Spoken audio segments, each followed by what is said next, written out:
Oi, meu nome é Seves e hoje eu vou mostrar para vocês como eu criei uma inteligência artificial que aprendeu sozinha a jogar Mega Man X4. Antes de ir a fundo na inteligência artificial em si, eu acho legal mostrar como o jogo funciona para quem não conhece. Mega Man X4 é um jogo de plataforma 2D em que o objetivo é passar por várias fases com temáticas diferentes e, ao final de cada fase, você precisa derrotar um chefe. Nesse projeto, eu foquei apenas nos chefes das 8 fases principais do jogo. Você pode jogar com dois personagens, o X ou o Zero. O X tem uma movimentação mais limitada, mas ele se arrisca menos porque ele consegue atirar de longe. Já o Zero aprende habilidades de movimentação ao longo do jogo, mas precisa se arriscar mais, porque ele só tem uma espada, ou seja, ele tem um curto alcance. É o que a gente chama no mundo dos games de um estilo High Risk, High Reward. Não preciso dizer qual é a opção mais interessante para ver a IA jogando, né? Eu usei um algoritmo chamado Proximal Poly Optimization, que é um algoritmo dentro da área de Deep Reinforcement Learning, que é uma sub-área de Reinforcement Learning. Muita informação, né? Vamos focar em entender o que é Reinforcement Learning, ou em português, aprendizado por reforço. Aprendizado por reforço é uma área de estudo de inteligência artificial que modela IAs para tomadas de decisões em ambientes potencialmente desconhecidos. Esse tipo de técnica funciona mais ou menos da seguinte forma. Imagina que a gente cria uma IA que se comporta de forma completamente aleatória e a gente decide colocar ela dentro de uma caixinha. Dentro dessa caixa tem um botão e uma lâmpada. Agora, vamos supor que a gente quer que a IA reproduza o seguinte comportamento. Se a lâmpada acender na cor verde, ela tem que apertar o botão. Se a lâmpada acender na cor vermelha, ela não pode apertar o botão. Como que a gente pode incentivar esse comportamento nela? Aí a gente faz o seguinte. Toda vez que a lâmpada acende verde e ela aperta o botão, a gente dá um biscoito para ela. Já quando acender verde e ela deixar de apertar o botão, a gente dá um choque nela. Meio cruel, né? Eu sei. Com a luz vermelha, a gente faz exatamente o contrário. Aqui, a gente tem uma representação matemática disso, que é mais ou menos o que acontece internamente na visão da inteligência artificial.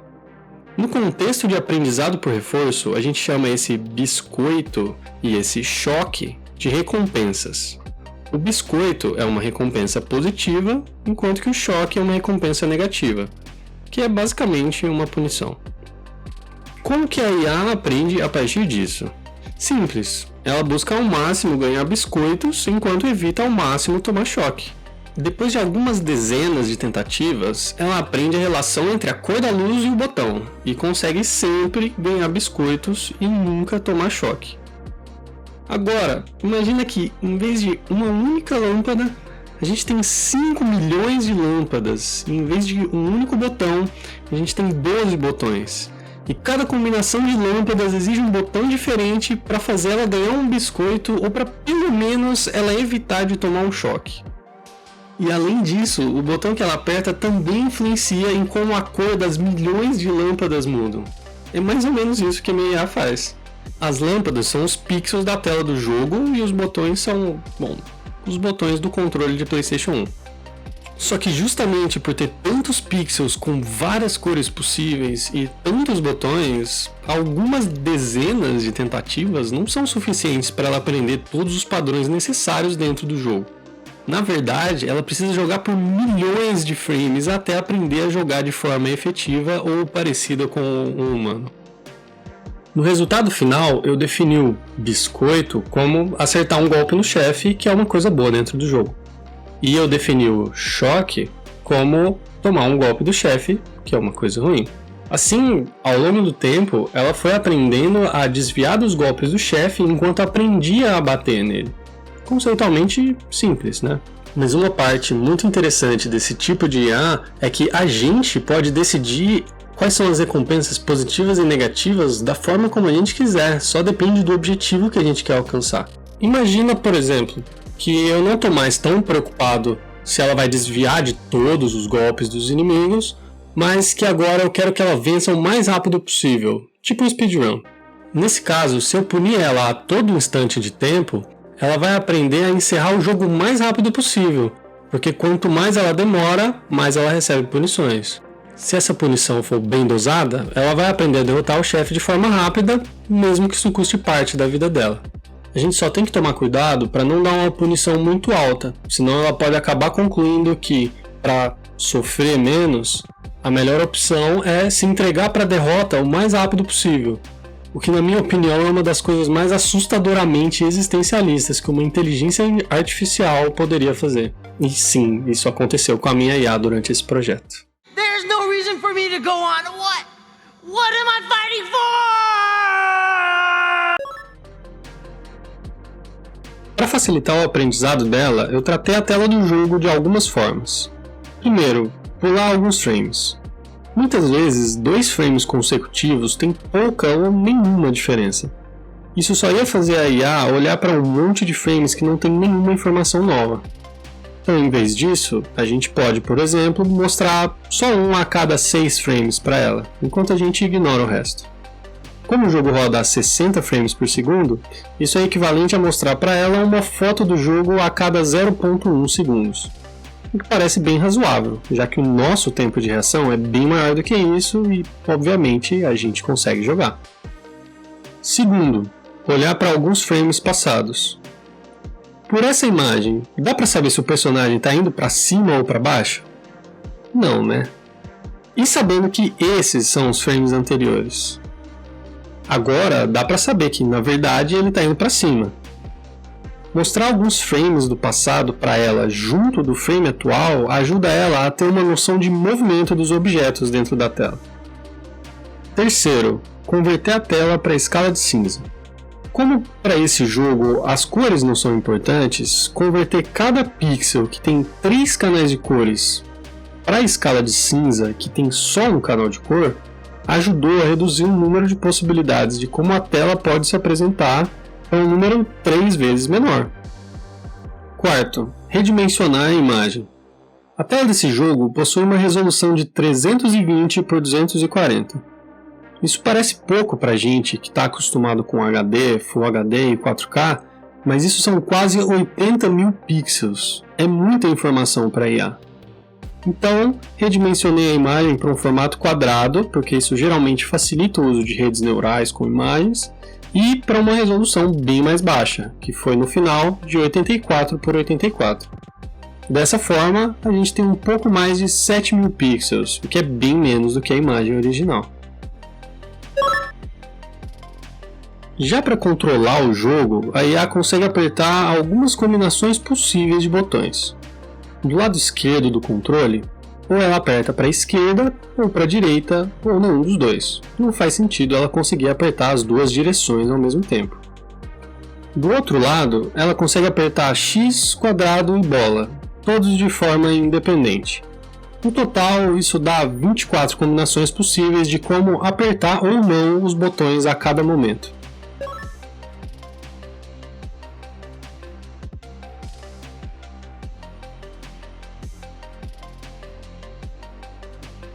O problema de como definir a recompensa não foi tão difícil como pode acontecer para outros jogos. No começo, a recompensa positiva era o dano que a IA causava no chefe e a recompensa negativa era o dano que ela recebia do chefe. No meio do projeto, eu tentei o que eu falei de dar uma recompensa negativa para cada tempo perdido, mas eu vi que não valeria muito a pena, já que eu estava mais interessado em ela derrotar o chefe sem perder nenhuma vida do que passar rápido. No fim, eu acabei decidindo só dar uma recompensa de mais 1 caso ela acertasse um golpe e menos 1 caso ela tomasse um golpe. Dessa forma, eu mantive todas as recompensas dentro de uma mesma escala e isso facilitou a interpretação matemática do ponto de vista dela. Se você já jogou esse jogo, você deve saber que o Zero, nosso protagonista, ganha uma arma ou uma habilidade diferente a cada chefe que você derrota. Eu decidi não permitir que a IA usasse nenhuma delas por 2 motivos. O primeiro é que vários chefes ficariam muito fáceis com isso, porque eles possuem fraquezas a determinadas armas ou habilidades que fazem com que derrotar eles fique ridiculamente mais fácil. O intuito desse projeto não era fazer a IA mais eficiente, mas sim a IA mais interessante de se assistir. O segundo motivo é que se ela fosse usar outras armas, eu teria que habilitar outros botões no controle para ela, que incluem os direcionais para cima e para baixo e o triângulo. Mesmo conseguindo passar de um jeito mais fácil, é possível que ter tantos controles diferentes que possuem interações relativamente complexas entre si, fizesse ela aprender de forma ainda mais lenta, e esse projeto já demorou bastante. Sobre a forma como a IA enxerga o jogo que eu mostrei anteriormente, todas aquelas abordagens já foram testadas principalmente em jogos de Atari por pesquisadores da área, não fui eu que inventei nada. Mas, como se trata de um console diferente e praticamente não existem na literatura aplicações desse tipo de algoritmo em jogos de PlayStation 1, eu acabei alterando alguns valores para deixar mais adequado ao meu problema. Se você estiver curioso para saber, a escala de cinza foi utilizada quase que desde o começo do projeto, o pulo de frames foi adicionado no meio dele e a escolha do número definitivo de pular de 6 em 6 frames foi mais para o final. A quantidade de frames passados que ela olha, que acabou sendo de 5 frames, também foi algo que foi testado e decidido mais para o final do projeto. Quanto à resolução da tela, testei vários valores e 84x84 pareceu ter um melhor trade-off, ou seja, ela não enxerga tão mal que não dá para identificar nada na tela, mas também não enxerga tão bem a ponto de começar a se preocupar demais com detalhes desnecessários. Isso simplifica matematicamente o problema, porque são menos combinações possíveis de imagens.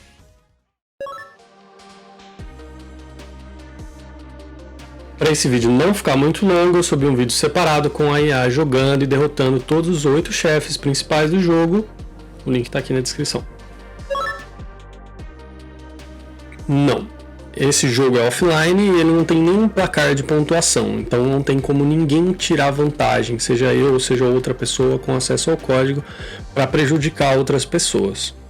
Durante esse projeto, surgiram algumas pessoas me perguntando: você faz hacks de jogos? Então a resposta é não.